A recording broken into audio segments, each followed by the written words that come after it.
우리 코로나19가 참 우리 일상의 삶을 많이 바꾸는 것 같아요.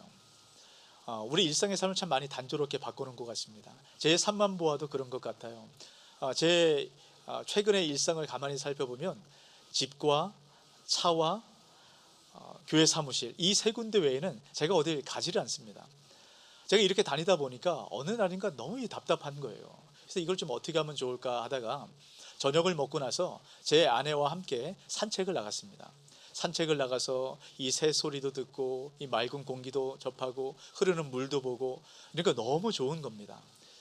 제가 예전에도 산책을 나가면서 이런 것들을 보았는데 예전에는 미처 느끼지 못했던 이런 감정을 느끼게 되었던 것 같아요. 그러니까 예전에는 제가 언제든지 누릴 수 있었던 것들이라 이 소중함을 몰랐습니다. 근데 지금은 마음껏 누리지 못하는 이런 상황 가운데 처하다 보니까 이것이 얼마나 소중한 것인지 새삼 깨닫게 되는 이런 시간을 제가 보냈습니다. 익숙함에 속아서 소중한 것을 잃지 말자라는 말이 있죠. 우리가 많은 경우에 익숙한 일상의 삶을 통해서 정말 소중하고 중요한 것들을 잃어버리고 사는 그런 삶을 살아갈 때가 많습니다. 여러분, 오늘 말씀을 통해서 우리 인생 가운데 정말로 놓치지 말아야 될 이 소중함이 무엇인가, 익숙함을 통해서 잃어버렸던 이 소중함이 무엇인가 다시 한번 돌아보고 회복하는 이 시간 되시길 주의 이름으로 축복합니다. 우리가 지난주부터 마가복음 말씀을 함께 나누고 있죠. 마가복음 말씀을 가만히 살펴보면 예수님께서 참 많은 곳을 다니세요. 회당으로 가셨다가 산으로 가셨다가 들로 가셨다가 바다로 가셨다가 많은 지역들을 이동해 다니십니다. 근데 예수님께서 다니시는 곳마다 놓치지 않았던 것이 한 가지가 있죠. 그것은 복음을 전하는 것이었어요. 이 복음을 전할 때마다 동일하게 나타나는 현상이 있었습니다. 귀신이 떠나가고 질병들이 치유되는 것이에요. 특별히 오늘 우리가 읽었던 이 6장 바로 앞에 5장 말씀을 보면 이 예수님의 사역을 더 분명하게 드러내고 있습니다. 아주 강하고 많은 수인 군대 귀신을 주님께서 쫓아내는 그런 장면이 나옵니다. 그리고 12년 동안 온갖 방법을 동원해도 치료되지 않았던 혈루병 여인의 병이 고쳐지는 이야기가 나와요. 또 가장 절정은 무엇이냐면 죽었던 회당장의 딸이 다시 살아나는 그런 기적의 이야기들이 그 앞에 기록이 되어 있습니다. 한번 놀라운 사건들이죠. 이 놀라운 사건에 이어서 오늘 6장 말씀이 지금 이어지고 있습니다. 예수님께서 고향으로 가세요. 이런 고향은 어떤 곳입니까? 특별한 곳이에요.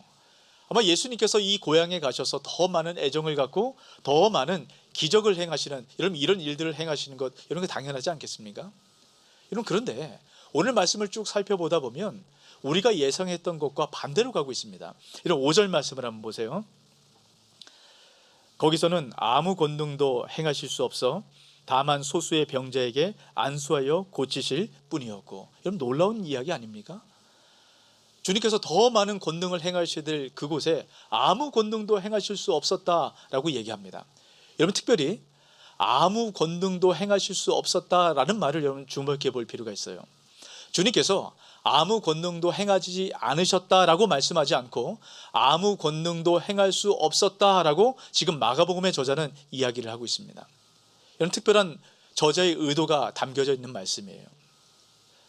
지난주에 함께 말씀을 나누면서 마가복음의 핵심 가운데 하나는 예수님의 제자로 어떻게 살아가야 하는가, 그 제자도를 가르치는 책이 마가복음이다라고 말씀을 드렸습니다.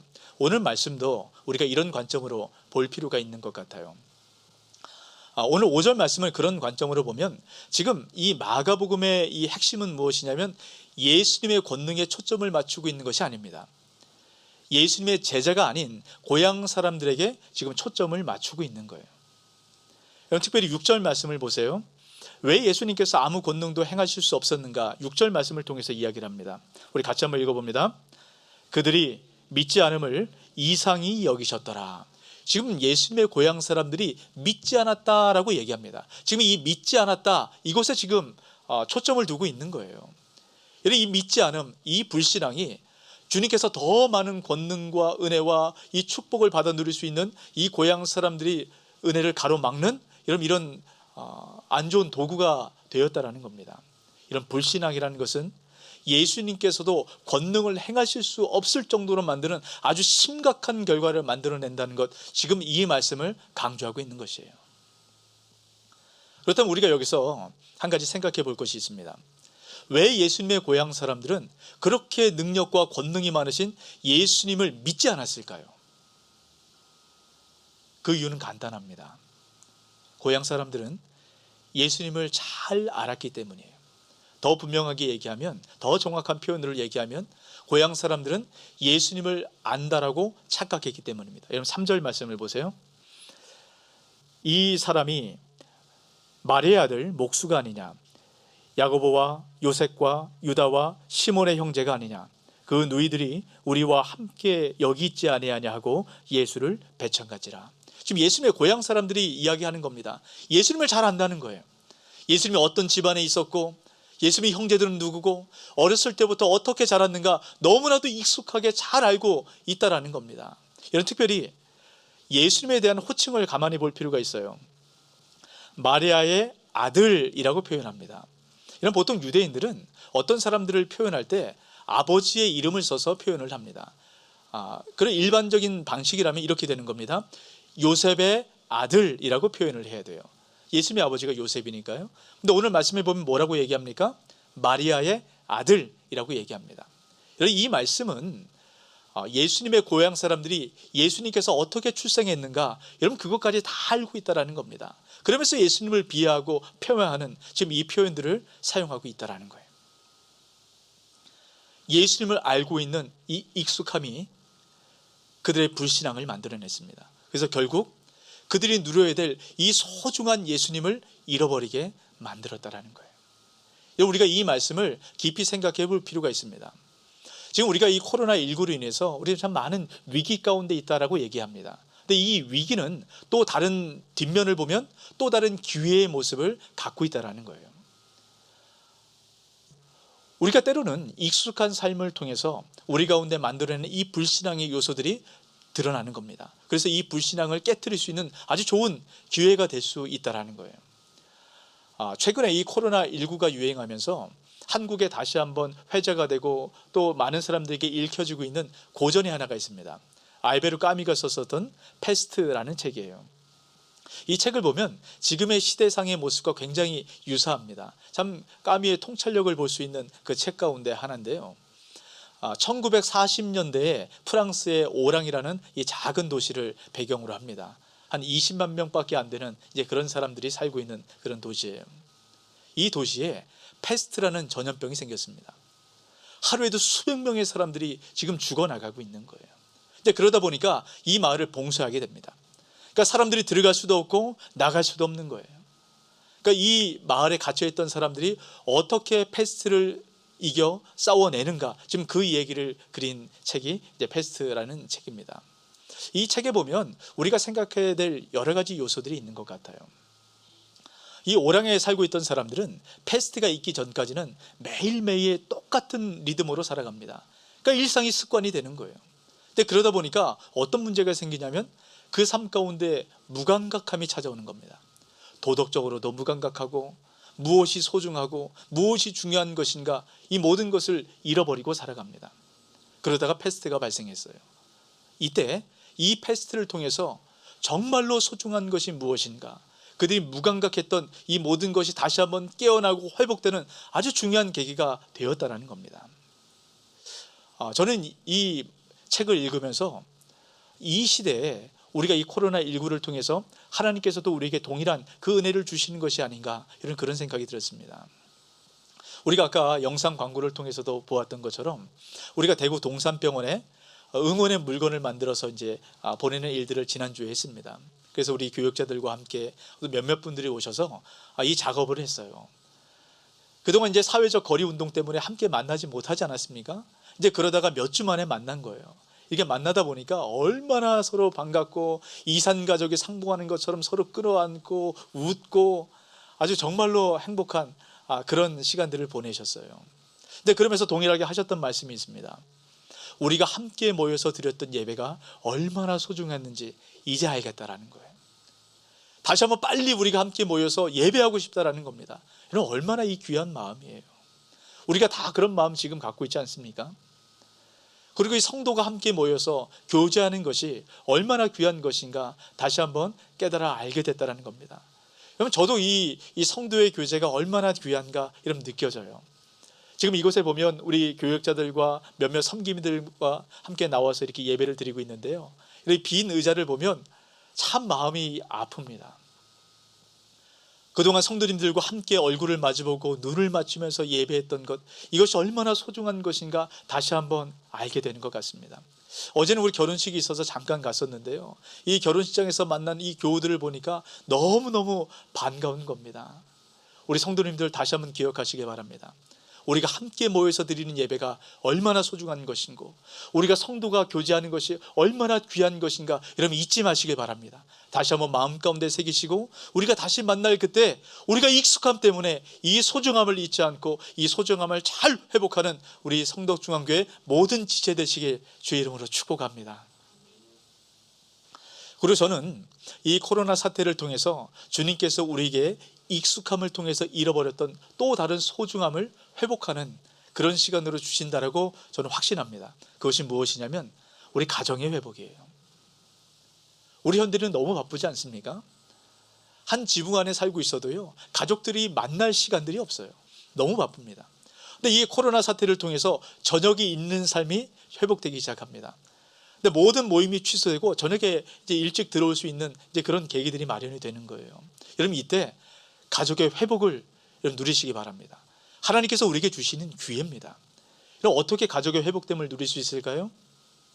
예배를 통해서 누릴 수 있습니다. 우리가 저녁마다 가족 예배지를 통해서 우리가 함께 예배를 드리고 있습니다. 여러분 그것을 잘 사용하세요. 혹시나 이제 바쁘셔서 일들을 하지 못하시는 분이 계시다면 주일날 지금 함께 가족들끼리 모여서 예배드리는 여러분 이 시간을 사용하시기 바랍니다. 예배를 마치시고 예배를 드리는 것으로 끝나지 마시고 가정 예배지가 있지 않습니까? 그것을 가지고 가족들과 함께 나누세요. 우리가 주의 말씀 앞에 머물러서 예배하는 것이 얼마나 놀라운 것이고 우리가 어떻게 예배자의 삶을 살아가야 되는가, 여러분 가족들과 함께 나누시길 바랍니다. 여러분 그럴 때 주님께서 주시는 가정의 회복의 은혜가 우리 모든 성도님들 가운데 나타난다라는 겁니다. 여러분 다시 한번 마음 가운데 새기시고 이 소중함을 붙잡으시길 바랍니다. 그리고 우리가 또 한 가지 기억해야 될 게 있어요.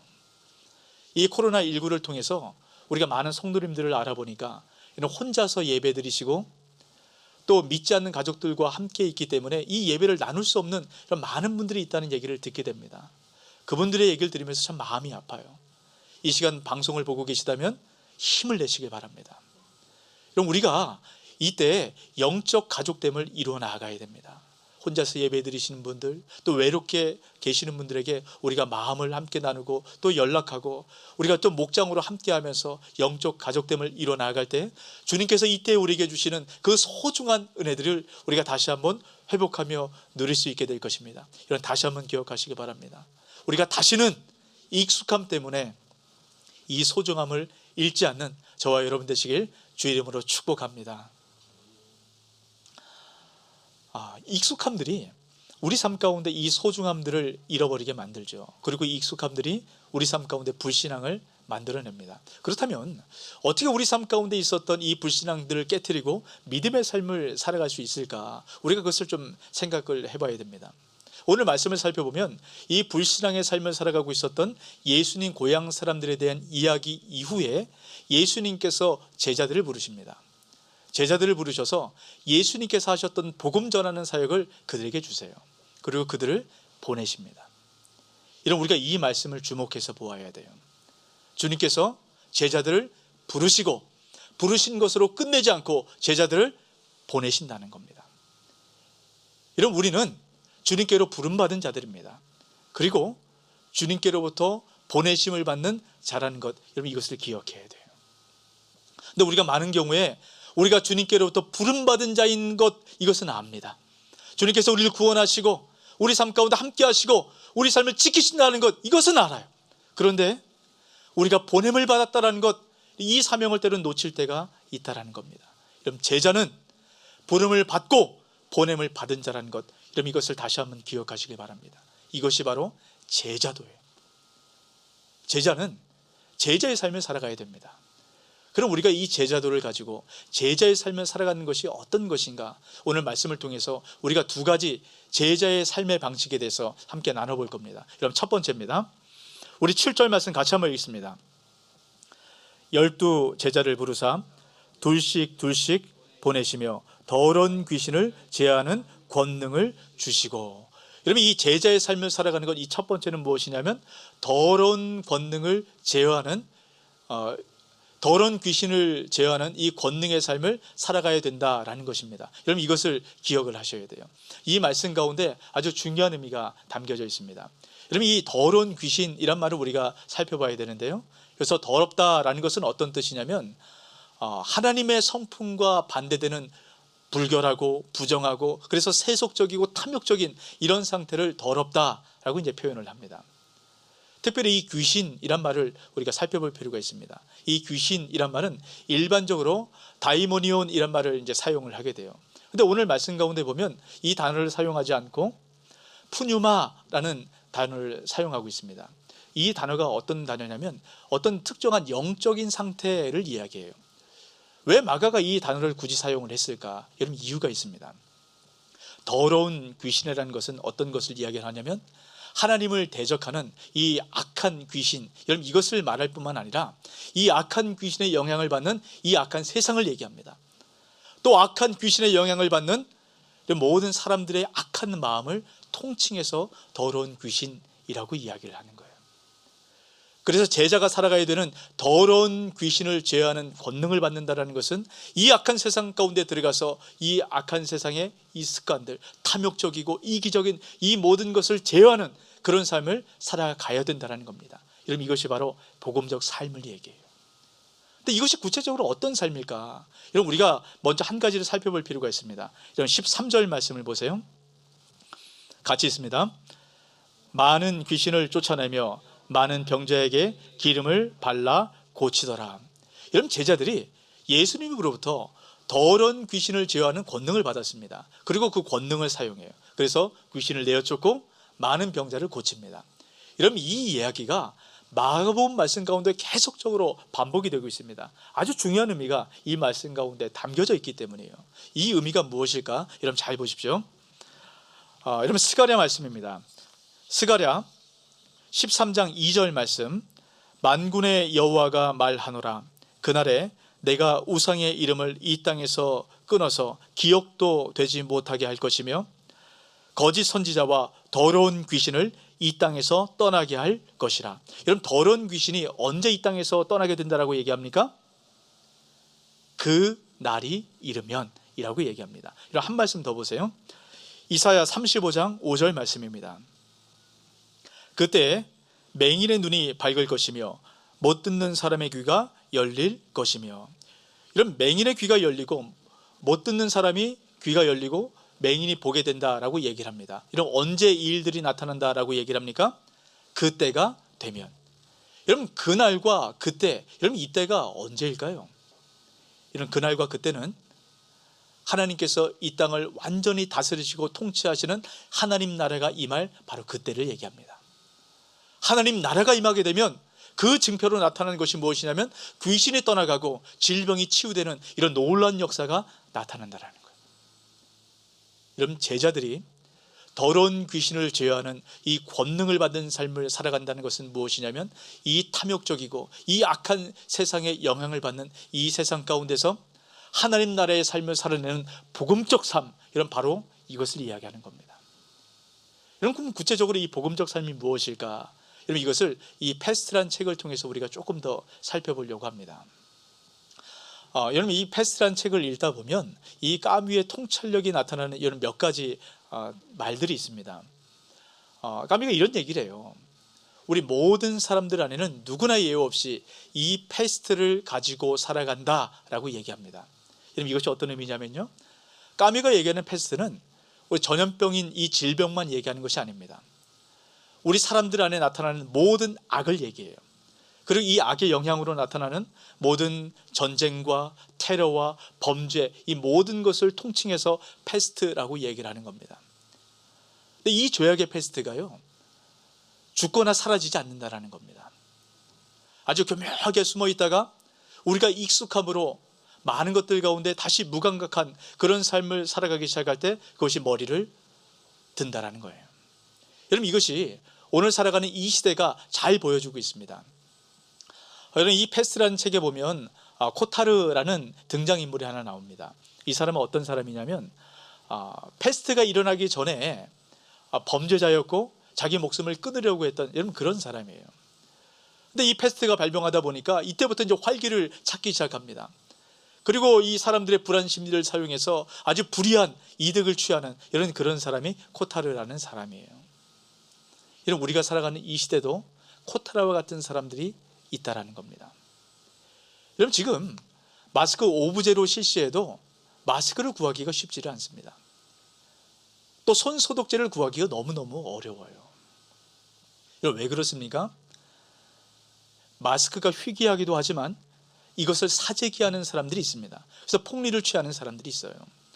또 얼마 전에 매스컴으로 드러났던 이런 그 기사를 보니까요, 이런 공적 마스크를 판매하는 그 약국에 마스크가 떨어지고 나면 그때부터 자기들이 갖고 있었던 이런 그 마스크를 판매하기 시작한다는 겁니다. 근데 그 마스크 가격이 굉장히 비싸요. 평상시 같으면 아마 몇백 원 정도 해당되는 이 마스크가 몇천 원에서 많게는 만 원까지로 간다는 겁니다. 여러분, 이것이 몇 배입니까? 급한 사람들은 이렇게 마스크를 많은 돈을 지불하고 사게 된다는 겁니다. 여러분, 왜 이런 일들이 나타납니까? 여러분, 이것이 몇 사람들의 그 문제일까요? 아닙니다. 우리 역시 불이한 이득을 취하고 싶은 그런 패스트가 우리 안에 있다는 것, 여러분, 그것을 다시 한번 기억하셔야 됩니다. 그리고 우리가 또 한 가지 이 패스트라는 책에서 등장하는 한 인물을 살펴볼 필요가 있어요. 이런 파늘루라는 신부가 있습니다. 이 신부는 패스트가 발생하고 나자 사람들을 모아서 이렇게 설교를 합니다. 이 패스트는 신의 뜻이라는 거예요. 그리고 이 패스트에 걸렸던 사람들은 하나님의 징벌을 받아서 지금 죽임을 당하고 있다는 겁니다. 그러니까 죽는 사람들 보고 아랑곳하지 않아요. 이 죽는 사람들은 당연한 겁니다. 하나님의 징벌을 받아서 죽고 있으니까요. 아주 냉담함이 그 마음 가운데 흐르고 있다는 겁니다. 지금 이 시대는 어떻습니까? 동일하게 냉담함이 전염병처럼 퍼져나가고 있어요. 서울대 보건대학원에서 많은 사람들의 그 심리에 대해서 설문조사를 했습니다. 이 불안 심리가 굉장히 높다라는 거예요. 또 왜 이렇게 불안 심리가 높은가, 그 이유를 조사해 보니까 그것은 코로나19 때문에 내가 병에 걸릴 것, 이것이 두려워서가 아니라는 겁니다. 더 근본적인 이유는 무엇이냐면, 내가 혹시 코로나19를 걸려서 다른 사람들에게 피해를 주거나 그 피해를 주어서 내가 다른 사람들에게 냉담한 비난을 받고 다른 사람들로부터 배제되는 것, 이러면 이것이 두렵다는 겁니다. 여러분, 우리는 어떻습니까? 이 코로나19에 감염된 사람들, 여러분, 이 사람들을 어떻게 보십니까? 우리 주변에 다닐 때 혹시나 마스크를 쓰고 있지 않는 사람들을 볼 때 이런 우리가 어떤 태도를 지금 취하고 있습니까? 이런 우리 안에도 이 냉담함의 패스트가 있다는 것, 여러분, 이걸 기억하셔야 돼요. 여러분, 이 패스트라는 책의 결론을 보면 주인공인 유이를 중심으로 많은 사람들이 너나 나나 구별할 것 없이 함께 모입니다. 그리고 우리를 이루어내요. 여러분, 이 우리라는 말에 우리가 주목해 볼 필요가 있습니다. 이 많은 사람들이 함께 모여서 우리를 만들어내서 함께 이 패스트를 싸워서 이겨냅니다. 저는 이때 왜 많은 사람들이 이 패스트라는 책을 보고 위로를 받고 공감을 얻었는가, 여러분, 그 이야기를 들었을 때 사람들이 원하는 것은 바로 여기 있다라고 생각합니다. 우리 안에 들어가고 싶은 거예요. 때로는 내가 문제가 생기고 때로는 어려움이 생기고 사람들로부터 배제될 그 때가 생긴다 할지라도 우리 안에 들어가는 겁니다. 공감해주고 함께 받아주고 함께 옆에 서 있는 것, 여러분, 이것을 이 세대의 사람들이 지금 원하고 기대하고 있다는 겁니다. 이 일들을 누가 만들어내야 되겠습니까? 이것이 바로 교회의 역할이에요. 여러분, 예수님께서 복음을 전하시면서 이렇게 사셨습니다. 초기 기독교에 있는 그리스도인들이 여러분 이런 복음적 삶을 살아내었어요. 여러분, 이제는 예수님의 제자로 부름받은 우리가 이 삶을 살아내야 됩니다. 여러분, 주님께서 더러운 귀신을 제어하는 권능을 우리에게 주셨습니다. 우린 그 권능을 갖고 살아가는 사람들이에요. 여러분, 그것이 무엇입니까? 탐욕적이고 이기적이고 냉담한 이 세상 가운데 들어가서 우리가 반대의 정신을 갖고 이러면 살아가는 거예요. 이것이 바로 복음적 삶입니다. 저는 우리 성덕중교회 성도님들이 이렇게 살고 계신다라고 믿어요. 여러분 우리가 대구 동산병원에 함께 마음을 나누자라고 이제 말씀을 나누고 주변 지역들 가운데 힘들고 어려운 분들과 우리가 함께 하자, 그거 함께 마음을 나누면서 우리가 사랑 씨앗 헌금을 하지 않았습니까? 그래서 많은 분들이 지금 참여하셨고 또 계속 참여하고 계십니다. 그러면서 우리가 지난주에 대구 동산병원 의료진들에게 보내는 이 물품을 만들어낼 때 얼마나 이것이 감동이 되었는지 모릅니다. 우리의 작은 이 마음들이 하나하나 모아서 이런 그들을 세워가는 것 아니겠습니까? 여러분 공감이 필요한 이때예요. 여러분 이것은 어떤 한 사람 개인을 통해서 이루어갈 수가 없는 겁니다. 오늘 말씀 가운데 보면 예수님께서 제자들을 보내세요. 제자들을 보낼 때 여러분 한 사람씩 보내는 것이 더 효율적일 겁니다. 제자가 12명밖에 안 되거든요. 그런데 예수님께서 둘씩 짝을 지어 보냅니다. 여러분 왜 그럴까요? 이유가 있어요. 우리를 만들어내는 것입니다. 함께 하는 거예요. 머리 된 예수 그리스도의 지체된 우리 제자들이 함께 마음을 모으기 시작할 때 여러분 그것 가운데 놀라운 복음적 삶을 살아낼 수 있게 되는 겁니다. 여러분 우리가 그런 삶을 살아내야 돼요. 제가 지난주에 그런 말씀을 함께 나누었죠. 우리 교우 성도님들 사업장을 좀 방문해서 함께 공감하고 함께 위로했으면 좋겠다, 이 말씀을 함께 나누었어요. 여러분 그랬더니요 우리 많은 성도님들이 함께 이 일들 가운데 동참하셨습니다. 제가 너무너무 감사하더라고요. 제가 그러면서 한 사업장의 얘기를 들었습니다. 이 사업장 가운데 이 주변 지역에 코로나19 확진자가 있었다라는 거예요. 그런데 이 보도가 잘못 나와가지고 이 교우가 운영하는 이 사업장에 코로나19 확진자가 들어갔다라는 이제 잘못된 보도가 나와서 그 다음 날부터 아무도 이 사업장을 찾지 않았다라는 얘기를 들었습니다. 그리고 나서 이 보도가 잘못되었다는 것을 알고 정정 보도를 다시 했어요. 근데 그래도 영향을 받게 되는 거죠. 힘들고 어려운 상황입니다. 여러분 이때 어떻게 이 일들을 우리가 해결할 수 있을까요? 우리 지체된 우리가 함께 마음을 모으는 겁니다. 여러분 우리가 함께 공감하고 힘들고 어려울 때 여러분 손을 펴기 시작할 때 여러분 다시 한번 힘을 내고 새롭게 세워지는 겁니다. 그래서 저는 우리 이 다음 주에도 우리 교역자들과 함께 우리 성도님들의 그 사업장을 방문하려고 이런 그렇게 생각을 하고 있습니다. 여러분 이 일들 가운데 우리 성도님들도 함께 동참을 해주시길 바랍니다. 이런 몸이 힘들거나 또 아프신 분들은 이런 그렇게 하지 않으셔도 괜찮아요. 근데 몸이 건강하시다면 괜찮으시다면 또 사업장도 방문해 주시고, 조금 그게 힘들다면 여러분 또 포장해도 가시고, 이 일들 가운데 이런 함께 동참하셔서 우리 지체가 함께 세워가는 이 일들 이런 감당해 주시길 주의 이름으로 다시 한번 이런 부탁드립니다. 여러분 우리가 함께 해야 돼요. 더러운 귀신을 제어하는 이 권능을 가진 삶, 여러분 이것은 무엇이냐면 다시 한번 들으시기 바랍니다. 여러분 탐욕적이고 이기적이고 이 냉담한 이 세상을 거스리는 삶을 살아가는 겁니다. 여러분 우리가 끊임없이 저항해야 됩니다. 이런 우리 안에는 패스트라는 이 죄악이 있다라는 것, 우리가 그 죄악을 갖고 있는 여러분 그런 사람이라는 것 우리가 기억해야 됩니다. 그래서 끊임없이 복음적 삶을 통해서 이 죄악들에 대해서 우리가 저항을 해야 됩니다. 그럼 어떻게 우리가 이런 복음적 삶을 살아낼 수 있을까? 우리 안의 죄악을 우리가 이겨낼 수 있을까? 여러분 그래서 이런 이 두 번째 제자가 살아가는 두 번째 방식을 꼭 기억을 하셔야 됩니다. 여러분 제자가 살아가는 두 번째 방식은 무엇이냐면 출애굽 정신을 갖고 살아가는 거예요. 이런 8절 9절 말씀을 보십시오.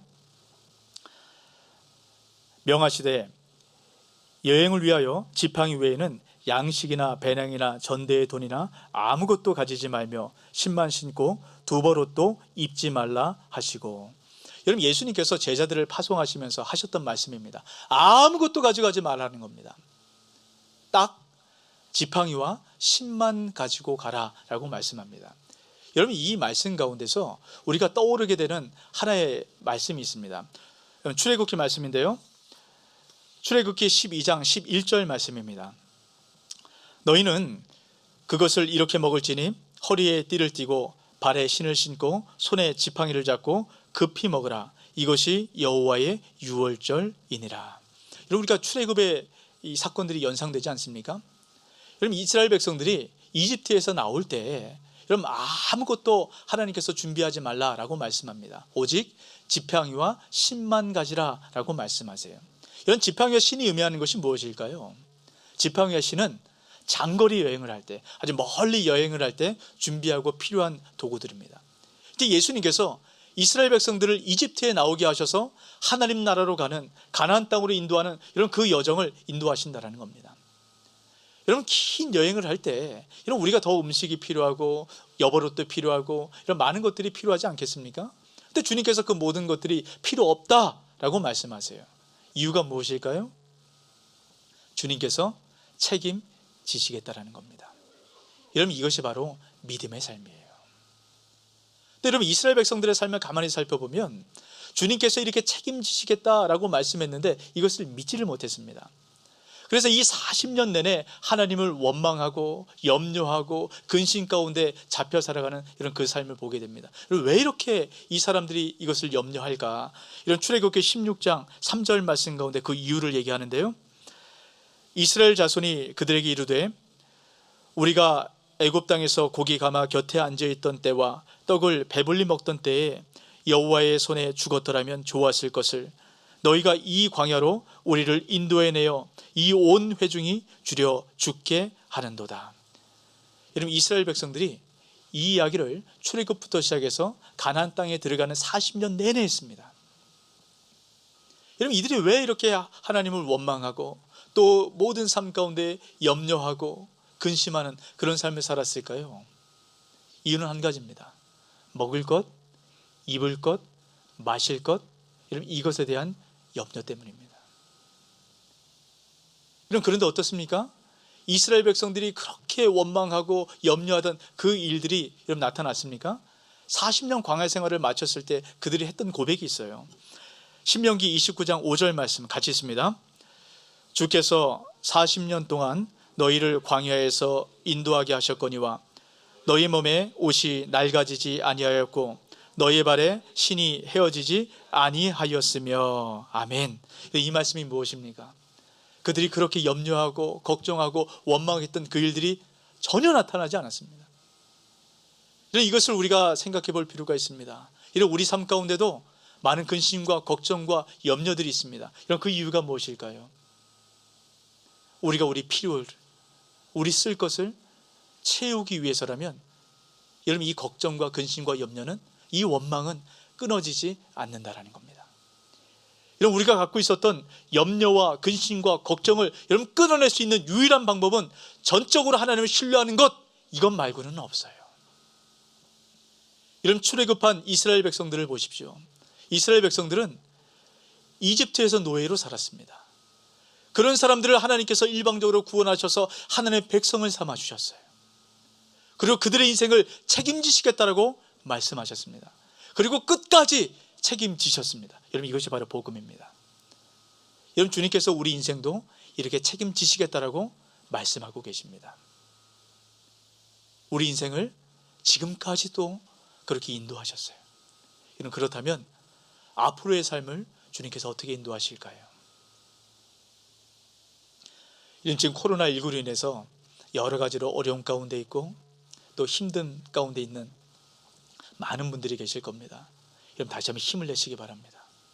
주님께서 우리 삶을 책임지신다라고 말씀하고 계세요. 이 일들은 곧 지나갑니다. 근데 우리가 이 일들이 지나갈 때 놓치지 말아야 되는 것이 있습니다. 그럼 그것은 무엇이냐면 주님께서 이 시간들을 통해서 우리가 온전한 제자로 전적으로 하나님을 의지하는 이것을 우리에게 훈련시키고 계신다라는 거예요. 우리가 어떻게 하나님을 의지하는가, 그 의지하는 법을 우리에게 가르쳐주고 계신다라는 겁니다. 우리가 조금만 참고 인내하고 주님을 의지하고 붙들고 살아갈 때 주님께서 이것이 지나가고 난 뒤에 풍성한 결실과 열매를 우리 삶 가운데 맛보아 누리게 하실 것입니다. 이것을 기대하시기 바랍니다. 여러분, 세상은 끊임없이 우리를 속입니다. 익숙함으로 우리를 속여요. 평상시에 살던 대로 살으라고 이야기를 할 겁니다. 우리가 이 유혹에 속아서는 안 됩니다. 우리는 부름을 받은 사람이에요. 그리고 이 세상에 보냄을 받은 제자입니다. 제자는 제자의 삶을 살아가야 돼요. 그 삶이 무엇이었습니까? 더러운 귀신을 제어하는 권능을 갖고 살아가는 겁니다. 다시 말하면 탐욕적이고 이기적이고 냉담한 이 세상 가운데 복음적 삶을 살아내는 것, 이것이 우리 제자의 삶의 방식이라는 거예요. 여러분, 이 삶의 방식을 살아가기 위해서는 우리가 반드시 기억해야 되는 것이 있죠. 출애굽 정신입니다. 주님께서 우리를 반드시 책임지신다라는 이 믿음, 이 믿음을 가지고 전적으로 주님을 의지하는 삶, 이 삶을 살아가기 시작할 때 주님께서 이 코로나19의 상황이 통과한 이후에 우리 삶 가운데 다시 한번 그 소중한 본질을 회복하게 하셔서 이 소중함을 붙들고 풍성한 열매를 맺게 하는 그런 삶을 살게 하실 것입니다. 여러분, 이 일들을 기대하시는 저와 여러분 되시길 주의 이름으로 축복합니다. 아멘.